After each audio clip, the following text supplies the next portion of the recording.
Hello everyone and welcome to my channel. Today I'm bringing you a Notion template designated for spaced repetition. As you can see, it's very basic and it has been made with simplicity in mind. This is a manual spaced repetition template that can be used by anyone and everyone. It has no formulas, no dense views of data, and no complexities anywhere. Whenever I look for an academic spaced repetition template out there, it's always very dense and messy, not beginner friendly in the least. This one, however, is very basic and smooth, yet very practical and efficient. So without any further ado, let's see how we can use it. So before doing anything, you should of course import your own data, lectures, and materials here by deleting all of this, putting in your own material. But for the sake of illustration in this video, I'll be using these 10 lectures as my database items. So you'll have your lectures in columns and their properties next to them. Let's see what each does. This is the time tracker. It's a nice piece of data to note down to know how much time a certain lecture has taken for studying. It's very insightful and very easy to integrate.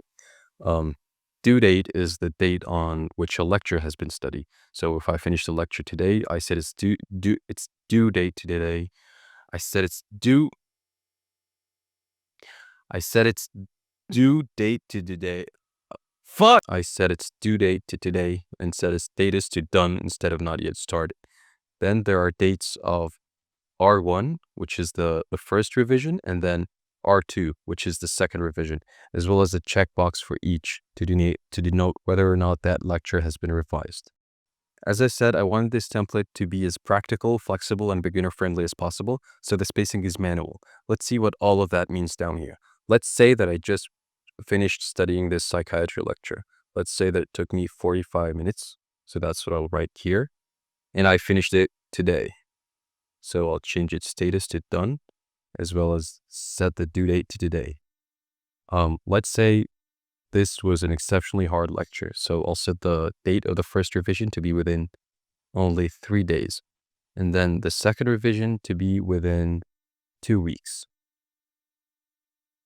And that's it. This is how you schedule the revisions for a lecture in seconds. If you notice here on the right, there's this revision gaps property, which is essentially the number of days between the studying date and the first revision, and then the number of days between the first revision and the second revision. So in this example, there are only 3 days between studying the lecture and revising it for the first time, and then 11 days between the two revisions. This is unlike my other revision gaps, which are usually 1 week before the first revision, and then 30 to 35 days before the second. But as we said, we just assumed that this was an exceptionally hard lecture. So what are all of these views over here? This is the master table view. This contains all of your lectures with all of their properties. This right here is the view of today's revisions. So this is the only revision I have to do today. As you can see, the R2 date is today, and that's why it appears here in this view. This view is similar to this one. This is the week's revisions, which is similar to this one, but it has all the lectures which have to be revised throughout this week. So this lecture has to be revised in a few days. This one has to be revised in a few days as well. And this one has to be revised today. That's why these three in particular are shown here in this view. And finally, this is the section of missed revision. This displays all lectures or classes that have had their revision dates in the past but haven't had their revisions. So for example, this lecture is shown up here because the date of R1 was in the past, but the R1 box is unchecked, which means that it should have been revised in the past, but it wasn't.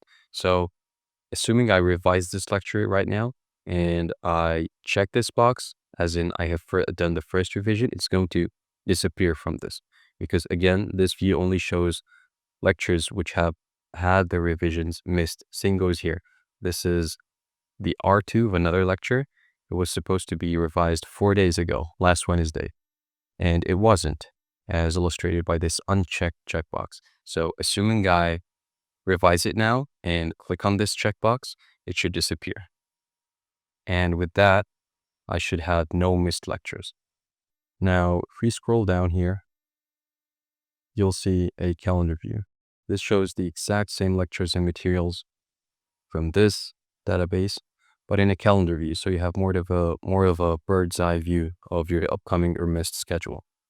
This first view shows you the days on which lectures have been finished or studied. So this is the lecture we just set the study date to today a few minutes ago. That's why it's showing up here. And this view shows you the schedule of first revisions with the checkbox of whether or not they've been revised. And finally, this one shows you the schedule of second revisions. And that's it, everyone. There goes the spaced repetition template. This download or duplication link will be down in the description below. Obviously, this template can be used by medical or non-medical students. As I said, it's very simple, clean, and easy to use. Just have to import your study data and organize your studying schedule however you'd like. If you have any problems, inquiries, or recommendations, please let me know in the comments down below, and I promise I'll be as responsive as I can. And I'll see you guys in my next video. Peace out.